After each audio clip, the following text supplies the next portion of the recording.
Read it, guys. It's on the screen. You guys insert there what goes there. And then on the next clip, I'll insert here. She goes to say, I never. She's my queen. Hey guys, I'm Sugar. And I'm Spice. Welcome to our channel. If this is your first time watching us, thank you. And we hope you come again. And if this is your second or third time watching our channel, you should make it a fourth. But thank you for coming. Yes. So today we're going to be reviewing Lamh and Marriage Huntsville, Season 2, Episode 12. Yes. Y'all ready? Open up with the 10 acres. We find out that Marcel has purchased 10 acres of land for the Scott family, and Maurice is there, and they actually bring their two sons there as well, and pretty much talk about building and expanding on the land. They were talking about, Marcel was talking about how his goal is to have generational wealth, which is great. I love that he's teaching the kids that, especially young black men, to build generational wealth, to buy land, to keep it in the family, pass it down from generation to generations. I thought it was great to open up with that scene because, you got to start off with some positivity. Yes. Before you get into the mess. Yeah. So, it's true. Kind of went downhill from there. Yeah, pretty much. Then we go into the next scene where Melody and Destiny are together, and Destiny is showing Melody a house. It's a beautiful house, lots of space, lots of square footage, and huge closet, the whole nine. Because in the previous episode, Martell agreed to move out of their home, which he did not. So Mel took it into her own hands. She's like, you know what? Finally, I'm not going to wait for you. I'm just going to do my own thing and get my own place. And the home is beautiful, and she loves it. And so they continue to talk, and they get into a conversation about Martell. Destiny tells Melody about the conversation that she'd had with Martell at her house, about how he claims that he cheated because she cheated, whatever nonsense he was saying. A whole bunch of lies. Regular Martell type activity. And she just says it's over. I never cheated on him. Once we were separated and I moved out, I started talking to somebody else. But she said, I'm a whole meal, an entree. And that's what it is. Did you think I was going to stay single for the rest of my life? No. Tell me why you're mad. Like, you know what I'm saying? So that's basically what it is. He's trying to paint this narrative and nobody's buying it. So, that's how it pretty much goes. And I just want to say that Melody has been dealing with this for years and years and years, and just her not being able to stay in the house when he's the one who violated, to me, that's just a low blow. And I understand why, she was trying to hold her ground, why it took her so long to get this house.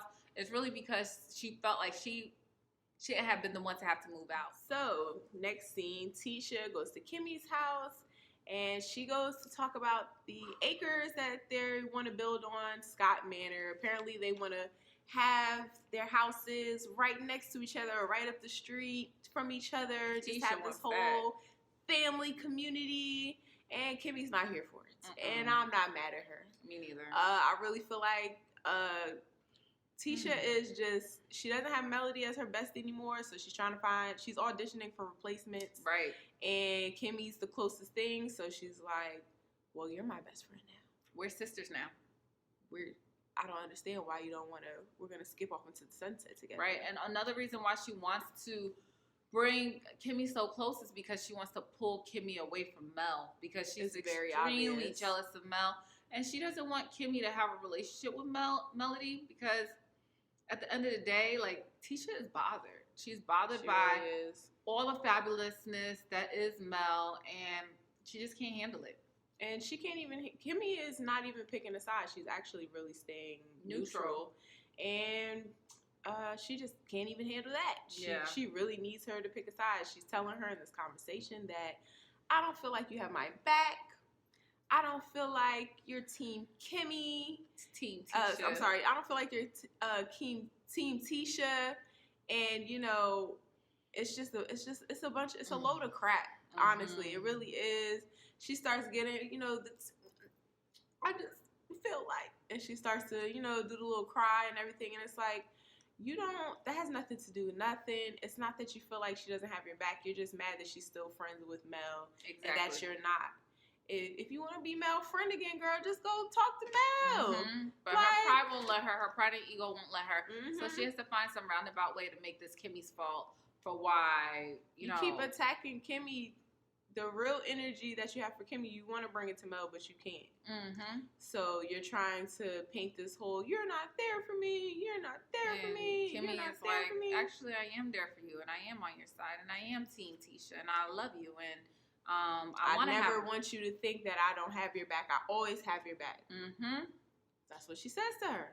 Yeah, but toxic Tisha apparently that's not good enough. Hear that. She wants Kimmy to specifically say, I'm 10 toes down. I will cut her off if you ask me and to. only you. And that's not a friend. What you want is, somebody you can control. You don't want a friend. You want some sort of groupie or something like that. And that's not what Kimmy is. You came to the wrong place because you ain't going to find it here. Kimmy knows what she wants. Kimmy's older. She has a mind of her own. And she's not here for the mess. She's not with the BS. She's not. And all Tisha wants is she can't ask Kimmy to don't be Mel's friend anymore because at the end of the day, she knows it's childish and she knows it's immature. Sounds ridiculous. Exactly. But she can't just deal with it. She can't not ask her either. She has to try and make it something that it's not. So now we go to the scene where Mel is at that house packing up all her stuff again because Martell doesn't want to move out.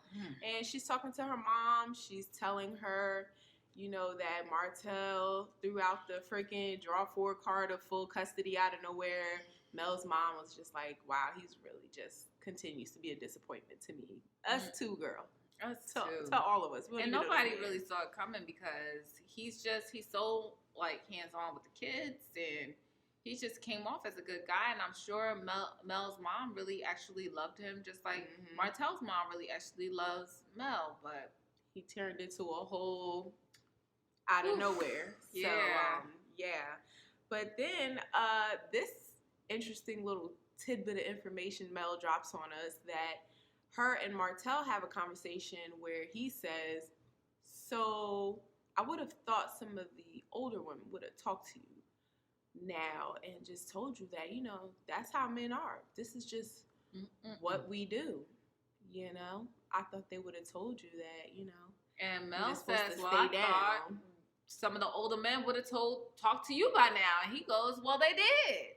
And they actually gave me some advice about making sure that the woman signs a contract, making sure that the woman has something to lose.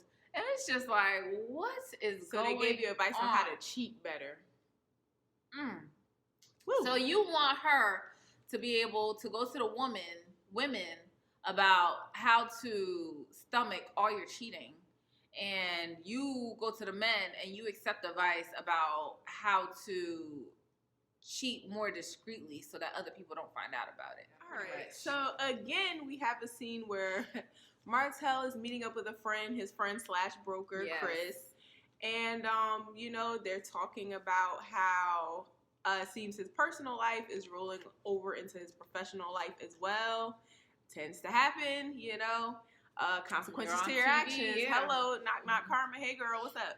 So, his friend Chris is basically saying, hey, the 47 acres that the redevelopment company bought and they wanted you to be the face of and call it Holt Manor. Right. Well, because of your personal issues and your whole situation being so messy, about that, that's not happening. So, cancel that. But why are you so negative?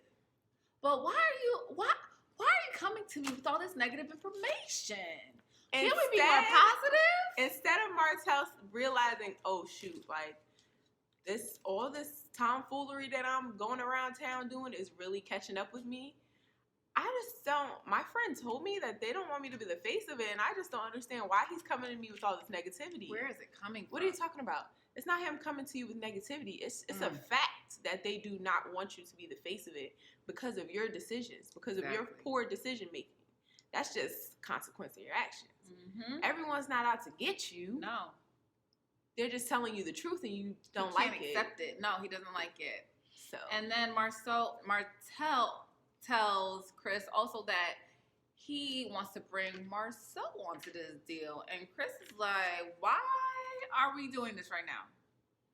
It's like because Chris, obviously, he knows both people separately, and he's friends with both of them. And he's just like, we already know that you guys are in a contentious spot.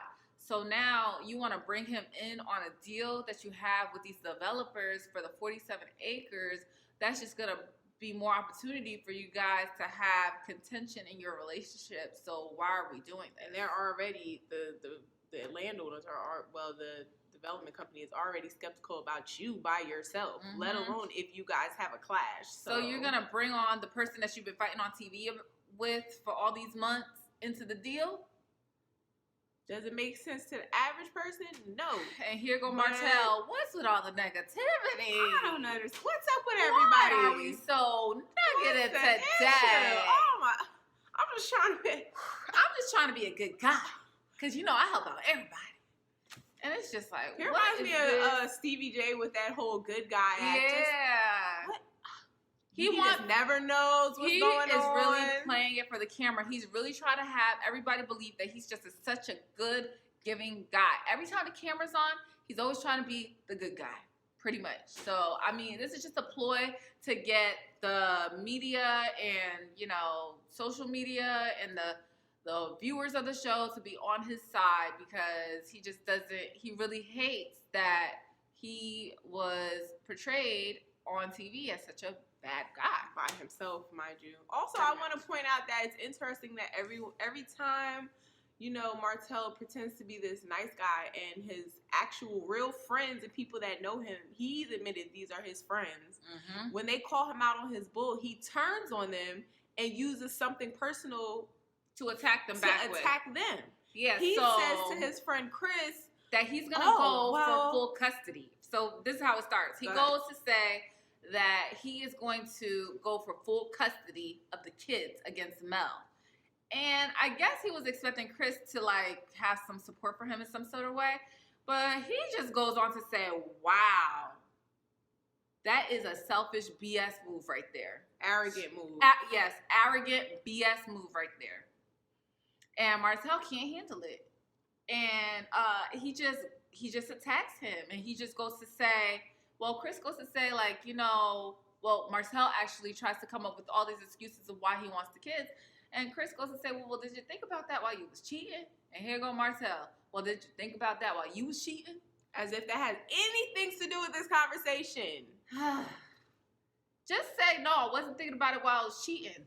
And that's exactly why you shouldn't be asking for full custody of the kids. Because that's exactly what his friend did. He said, actually, no, I wasn't thinking about it when I was cheating. That's why I'm telling you. Yeah, that you're bugging. Hello? It's just crazy to me. Every single time somebody tries to tell Martell about himself, he feel like he got to tell them about themselves. Oh, yeah, what about you? I hate a what about you type person.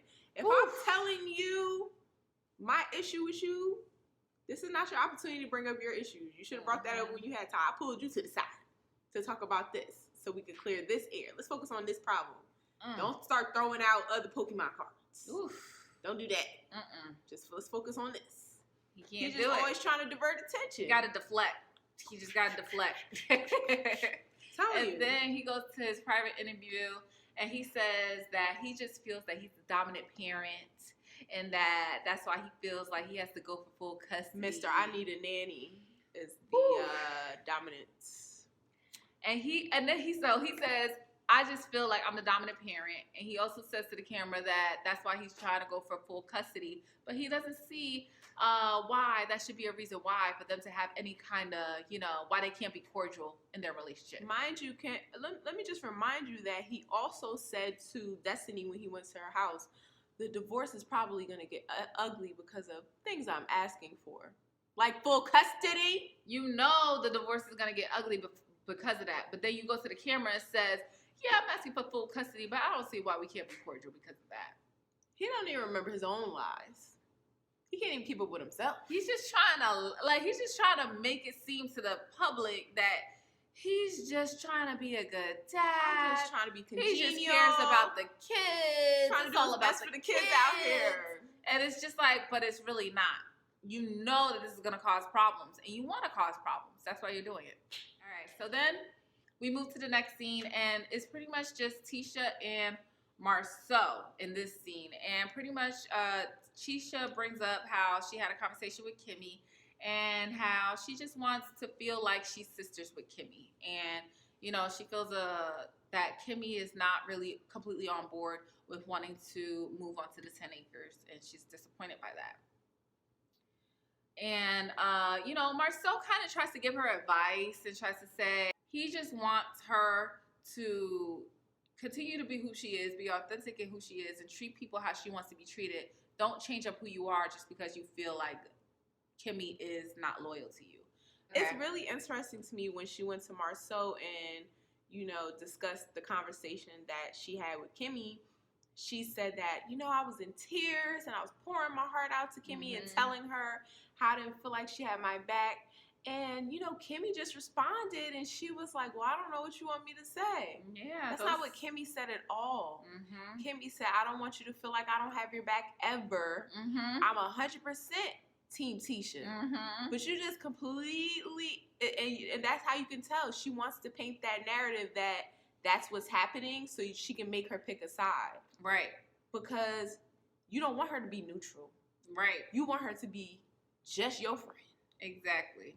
Because if she's neutral, you should be okay with that. Okay, cool. Like, she says she has my back, but you completely eliminated that from the conversation when you went back to Marceau. You say you felt like she doesn't really have your back, even though she said to you, I have your back. Literally said those words. And more. Because she's not saying the words you want to hear, which is, I won't be Melody's friend anymore. That's what she really wants to hear. Unless Kimmy comes out and says, I will cut Melody off, nothing she ever says to Tisha will be enough. Yeah. So that's really what it comes down to. And then Wanda comes in. Woo! Wanda. Messy mama. Woo! She comes in and she's smiling and she's laughing and she's saying she did some business. She got bankers in the town, and then she just came from seeing her man. And I'm not mad at Marceau for giving her a little bit of flack because she got that wedding ring on. She always judging somebody. She always judging somebody. So she got that wedding ring on while she's out here. With her little boyfriend.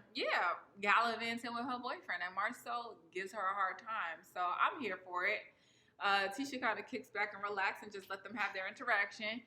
And then Wanda brings up the Holtz. Like, this whole family, they love to talk about the Holtz. Heard about the Holtz. They just cannot. They cannot. They can't stop. They can't. Can't stop, won't They're stop. obsessed. Oh my god. They're obsessed. So then she pretty much brings up that the side chick is pregnant. That's in the media, and that they're getting a divorce. And Tisha is just trying to play all of a sudden it she act like she don't know the Holtz. I don't care about what's going on with them. I never even think about them. I don't even. They don't even cross my mind. So she's just pretending right now that she doesn't care, but we all know she eats and breathes Melody Holt. Like, she's obsessed with Melody. Somebody said Holtz? No, because I was about to say something. Exactly. No, you didn't say Holt? Oh, my bad. Exactly. She do. They feel as though the Holtz pretty much brought it to the public. Well, Melody pretty much brought it to the public. So whatever she gets from this point is her own doing when it comes to, you know, it being in the public eye. And it just reinforces that they really don't see anything really wrong with Martell doing what he did. They almost feel like that's a normal thing to do. And that the only problem is it's kind of like what happens in this house stays in this house. Yeah, you brought it outside the house, so you're the problem. Exactly. Not what was actually done in the house. Exactly. Is the problem. But the fact that you brought it outside. And Tisha co-signs this, and it's like, how could you co-sign this? The kids are playing at Mel's new house, and they're playing basketball, and she got the baby, and they're having a great family time. Everything's peachy cream. And then pulls up Martell. Martell. He literally showed up for this scene just to ruin her day. Literally. He literally showed up just to ruin her day. You know how like on what's that on Friday when you hear the music coming when Debo's coming, doom doom doom. That's how I picture Martell pulling up. Yes, like, I'm here to mess up everything. Yes, what's up? I'm here. Yep, exactly. So then he says he lies and says, yeah, I'm just here to see my kids. You know, wherever my kids are, you know, I gotta be. You know, I'm here to see my kids. I could pop up wherever my kids are because you know I care about my kids. And it's just like, okay. Stop. 2 minutes in, you tell the kids to all go inside. But I thought you came to see the kids. But you came here for the kids? You didn't come here to see the kids? But you put the kids inside as soon as you got here. You didn't want to talk to the kids? No? Oh, okay. Whew. Then Melody goes in to say that you just had the kids for 2 weeks. Why are you interrupting my time with the kids? Kids, go inside because mommy's fussing. Come on. Even though you pulled up to my house. Go inside, kids. Unannounced. You know, all right? Just go inside, kids. On my time with the kids. Here go mama fussing. Here come mama fussing. She just always starting a problem. Oh, my goodness. So it's just like. I cannot. I cannot deal with Martell. He's a really hot mess. And, you know, she's saying that she throws a little shade. She says, well, you know, we agreed 2 weeks and 2 weeks. Well, it's really 3 weeks for me because, you know, when you have the kids after the 2 weeks, you still don't want to get them. So, Mr. I want full custody. So, you know, it's really like 3 weeks, 2 weeks. You really just pulled up to ruin her day. That's what you pulled up for. Pretty much. Y'all are not together anymore. Y'all don't share a home. She had to get a whole house because you didn't want to move out.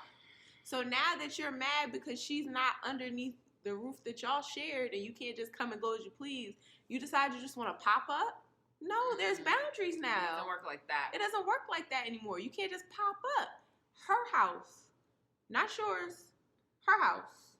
Mm-mm. He can't even take it. He can't. He literally can't even take it. So then I guess he hasn't rehearsed everything that he wants to say to her because then he goes to say that she cheated on him and that's why he cheated and apparently she must have been doing for the other guy what she wasn't doing for him and just using all these things to bait her and make her upset and get her riled up and she falls right into the trap. Mel is giving him way too much energy for me. For me, I'd be like, as soon as you pulling up, I'm going inside and I'm closing my door because, matter of fact, you want to see the kids? You kids stay outside with your father. Y'all play for a little bit. I'm gonna go in the house.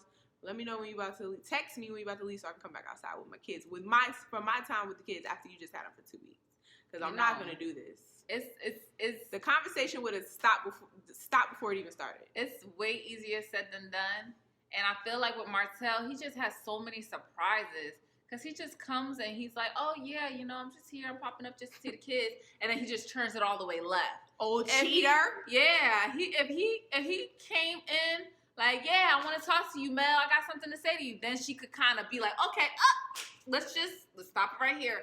But she should be a little more like prepared for what he's going to do because this is not the first time of him doing it. You know how he's But I do think this is the furthest that they've ever got in their separation before, where they're like literally trading off the kids, the divorce is processing. So all of this is kind of new behaviors for her because they never got this far into the divorce.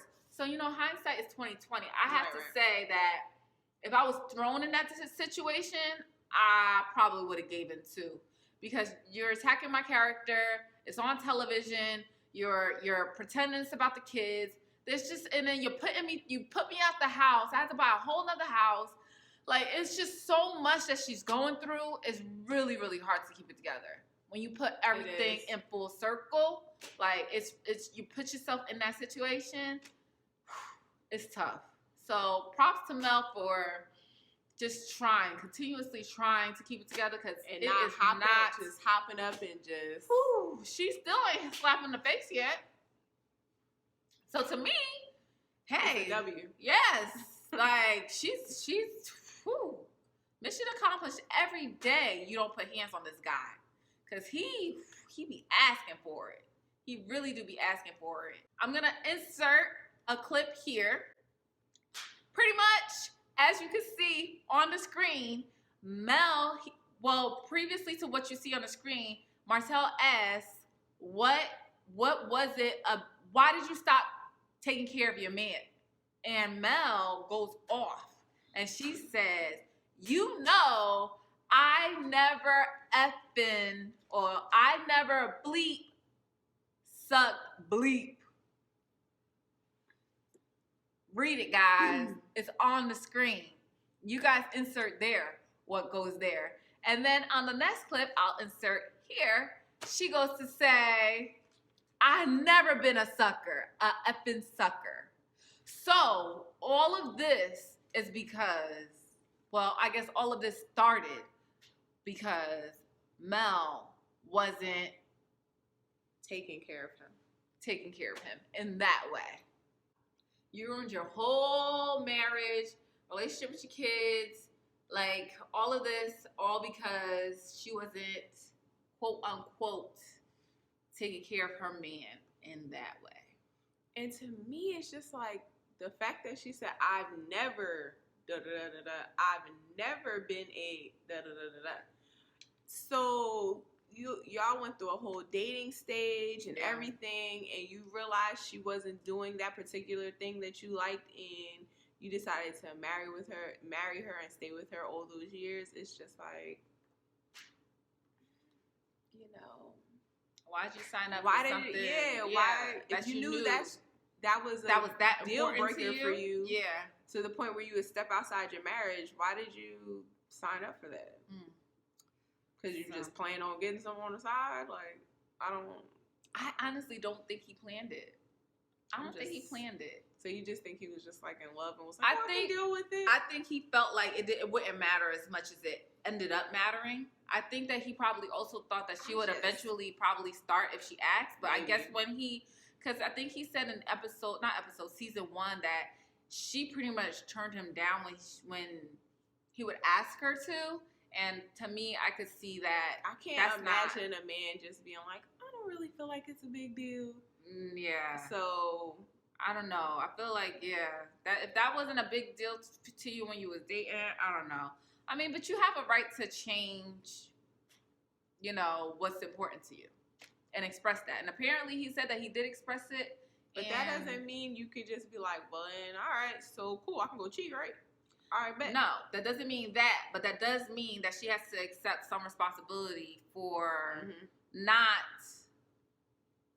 wanting to please her husband. Right. Because if I'm coming to you and telling you that this is what I need to be satisfied, I'm not saying you have to do it every night, but there should be some sort of compromise involved. Right. For you to just say no, then that's a problem. That's not right. Because if it was in reverse where like the woman wanted something done and she wanted to be pleased and the husband was like, I'm not about you getting pleased.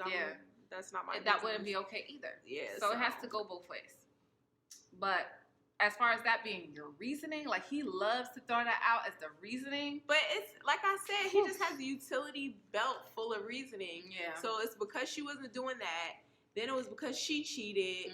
Then it was because, she wasn't paying me enough attention. She was so busy with work. He said that once before. He did. He just has He's always changing it. Of so really, it wouldn't even at any given time.